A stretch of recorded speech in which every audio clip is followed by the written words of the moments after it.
has just taken oath for a fourth time as Gujarat Chief Minister today, with several A-listers, including Tamil Nadu Chief Minister J. Jayalalitha, as well as MNS Chief Raj Thackeray in attendance, as well as many other significant guests. Narendra Modi's big victory last week being seen by his many supporters.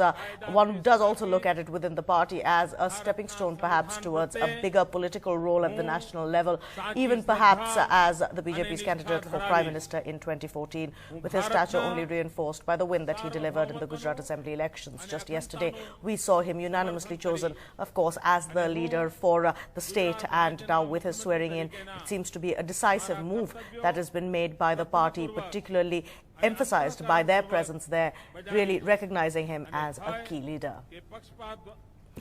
Let's really get a perspective on what this means with NDTV's Rahul Srivastava, who's with us right now. Now, Rahul, first of all, we've been talking for the last few months about 2014 and Narendra Modi's likely role in 2014. His victory in Gujarat last week really kind of cemented that. Do you think that what we have here is that kind of show of strength, a sort of show of strength dress rehearsal for what is to come? Yes, this Narendra Modi's third time win perhaps gives Modi an unprecedented edge in the BJP. Unprecedented primarily because of two facts. One, that he has won a state like no other chief minister has, and the second, he has stayed close to the RSS ideology that despite being in power, despite being pro-industry, pro-commerce, and perhaps a liberal face of economics, still Modi has stayed close to the RSS. These two factors contribute and create an image of Modi within the RSS and outside that perhaps the RSS, which is totally beleaguered right now, it has a crisis both in terms of leadership within the BJP because as we can see in the last 2-3 years after 2009 election, L.K. Advani is more or less out. With Advani out, the second rung is bickering. You have Sushma Swaraj, Jaitley and others perhaps who are contenders but lack that charisma that Modi has. And that's where RSS perhaps have decided that for the time being, it has to make two decisions.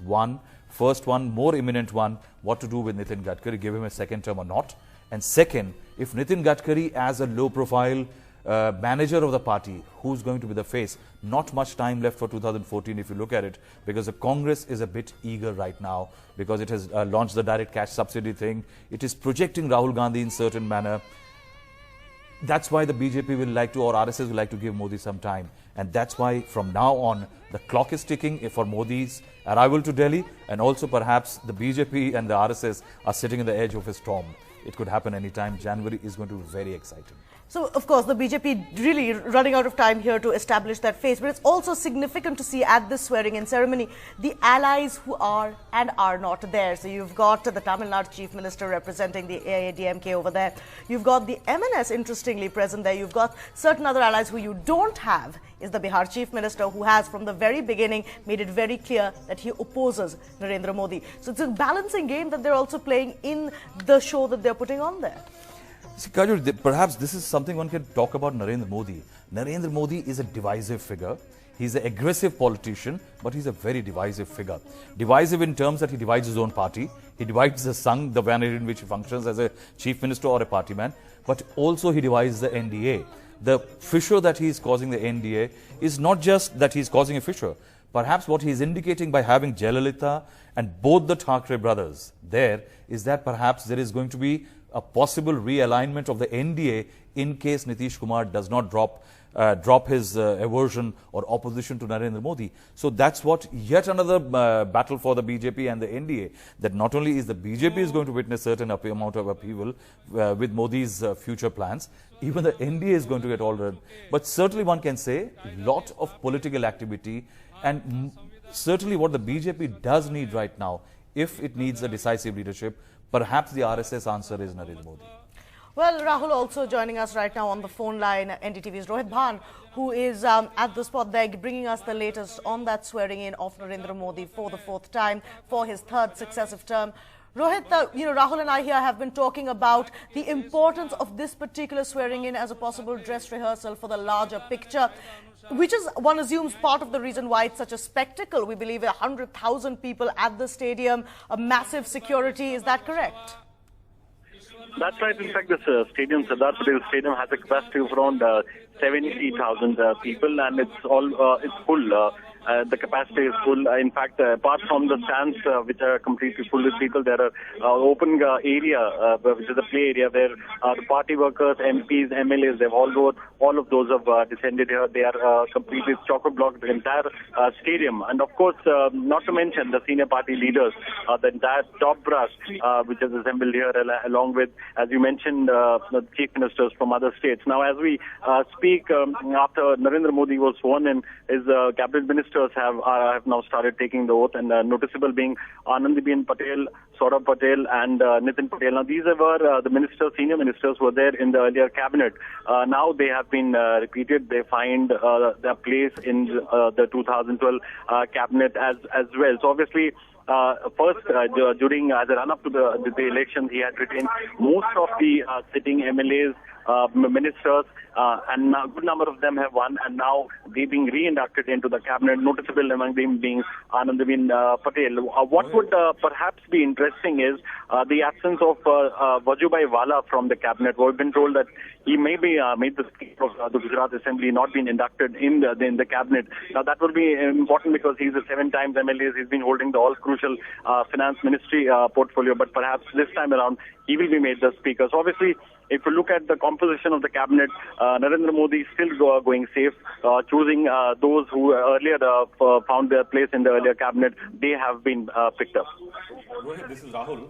Rohit, while we keep talking about 2014 and how Narendra Modi might migrate to Delhi from Ahmedabad, any inkling somewhere in terms of how he is going about after his win vis-a-vis a successor? Because perhaps Modi will like somebody who he can keep under his thumb, somebody who will be Narendra Modi's proxy in Gujarat if he migrates to Delhi. We know Saurabh Patel, somebody who has studied MBA in US, held energy, finance and other portfolios. Anandibhen is very close to him.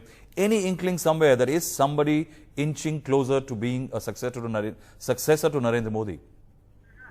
Well, a very valid point, Rahul. And in fact, if he has to propel to the national center stage, and if he goes to Delhi, the bigger question now remains, who takes over from Narendra Modi? Now, the biggest problem with the BJP, Gujarat BJP, is that under Narendra Modi, the secondary leadership hasn't been able to make a mark, make an identity for itself. If we talk about Anandibhen Patel, there are not many people in the BJP who would like her. In fact, there have been various dissensions within the BJP over, propping up an Anandibhen Patel as his probable successor. In the few months, we've seen Rahul an interesting development. In fact, if you look at his Vivekanand Yatra, you look at his other campaigns, Purushottam Rupala has emerged as a key character in the entire BJP's campaign. He was the one who coordinated, he organized his Vivekanand Yatra, and he has a very rustic appeal. He connects well to the crowd, and that's essentially why many in the party are suddenly believing that perhaps there is an attempt by the Gujarat Chief Minister to nurture Purushottam Rupala, who's also incidentally happens to be the national vice president of the party, to propel him to a state where he can be, appointed as his successor. But there are many, the number of the contenders for the secondary post. But as I mentioned earlier, the problem being that, under Chief Minister Narendra Modi, there's the secondary leadership hasn't been able to elevate to a level where you could have a decisive successor to Narendra Modi. But yes, as you rightly mentioned, Anandibhen Patel, who's considered very close to her, many would believe that she could be the probable successor to him. But other names are doing the round, including that of Purushottam Rupala. Thank you so much, Rohit, for joining us with those details. Rohit Bhan there, talking about Narendra Modi swearing in for the 4th time for his 3rd successive term as Chief Minister. And thank you, Rahul Srivastava, for joining us with that analysis of what really the implications are of the larger picture leading up to 2014. India's #1 news app just got even better. Download NDTV's new app. Fully optimized for Retina display. Full screen view. Faster response time. And Sudoku. NDTV's new iPad app.